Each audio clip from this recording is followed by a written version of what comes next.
बातमी कोल्हापुरातून आहे। कोल्हापूरमधील बिबट्या अखेर जेरबंद झाला। याच बिबट्यानं गेल्या काही तासांपूर्वी अक्षरशः धुमाकूळ घातलेला होता। पोलिसांवरती सुद्धा या बिबट्यानं हल्ला केलेला होता।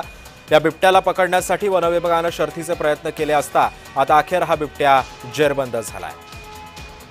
हा बिबट्या मानवी वस्तीमध्ये असल्याची माहिती कोल्हापूरकरांनी दिलेली होती। त्यानंतर तात्काळ वन विभागाचं एक पथक जे आहे ते या ठिकाणी दाखल झालेलं होतं। पोलीस यंत्रणा सुद्धा सोबत होती। मात्र या बिबट्याला पकडणं मोठं आव्हान या वन विभागाच्या अधिकाऱ्यांसमोर होतं। मात्र अथक प्रयत्नांनंतर या बिबट्याला जे आहे ते पकडण्यात वन विभागाला यश आलेलं आहे। कोल्हापूरमधल्या या उच्छाद मांडणाऱ्या बिबट्याला आता अखेर वन विभागानं रेस्क्यू केलेला आहे, त्याला पकडलेला आहे।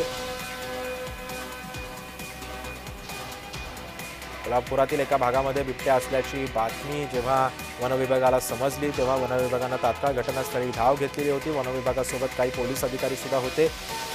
या बिबट्याला पकडायला जेव्हा हे पोलीस अधिकारी आणि वन विभागाची टीम गेली तेव्हा या बिबट्यानं अचानकपणे पोलिसांवरती सुद्धा हल्ला केलेला होता।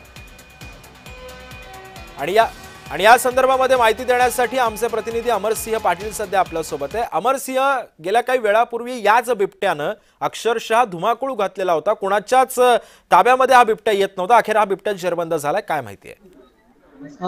गेल्या काही वेळापासून हा बिबट्या इथं चेंबरमध्ये होता आणि त्याला वन विभागाच्या सर्व कर्मचाऱ्यांनी आता जेरबंदी केला। त्याला एक इंजेक्शन देण्यात आलं आहे। तो इंजेक्शन घेतल्यानंतर त्याला 3 ते 4 मिनिटात त्याला आता बेशुद्ध अवस्थेत त्याला जाळीमध्ये आणण्याची प्रक्रिया चालू झाली आहे।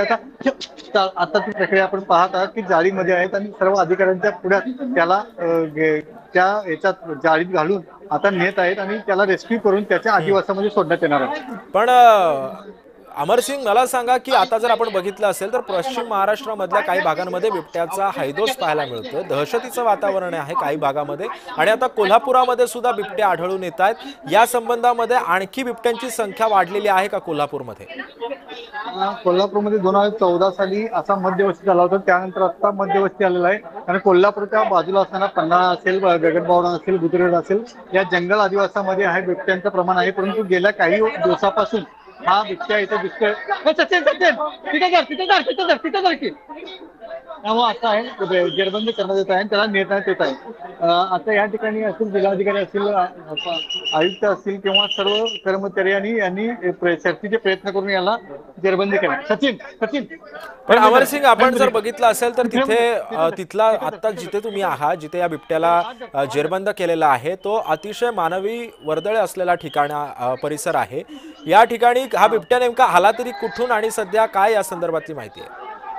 या बिबट्याला ज्या रस्त्यानं आला असं म्हणलं जाते त्याच्या नागरी वस्ती आहे, त्या नागरी वस्तीतून त्याचा शेतवड आहे, त्या शेतवडीतून आला आहे आणि आता ही सगळी रेस्क्यू करण्यात येत आहे। ती धावपळ सगळी म्हणजे कर्मचाऱ्यांची चालू आहे। आता त्याला ह्याच्यात घातलेला आहे, पिंजऱ्यामध्ये अडकवलेला आहे, पिंजऱ्यात आता येत आहेत।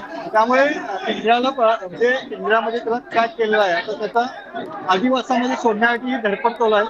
गेल्या काही दिवसापासून हे बिबट्याचं दर्शन दिसवतं असं म्हणणं होतं, परंतु अजूनही बिबट्या आता जेरबंद केला आहे आणि त्याला सोडण्यात येतं आदिवासामध्ये। नक्कीच, धन्यवाद अमरसिंह, तुम्ही दिलेल्या अधिक माहितीबद्दल। त्यामुळे आपण पाहतोय की याच बिबट्यानं, जो तुम्ही टीव्ही स्क्रीनवरती आता बघताय, याच बिबट्यानं आधी गेल्या काही वेळापूर्वी अक्षरशः उच्छाद मांडलेला होता। एका चेंबरमध्ये हा बिबट्या अडकलेला होता। त्यानंतर त्याला तिथून रेस्क्यू करण्यासाठी मोठे अथक प्रयत्न या वन विभागाला करावे लागले होते।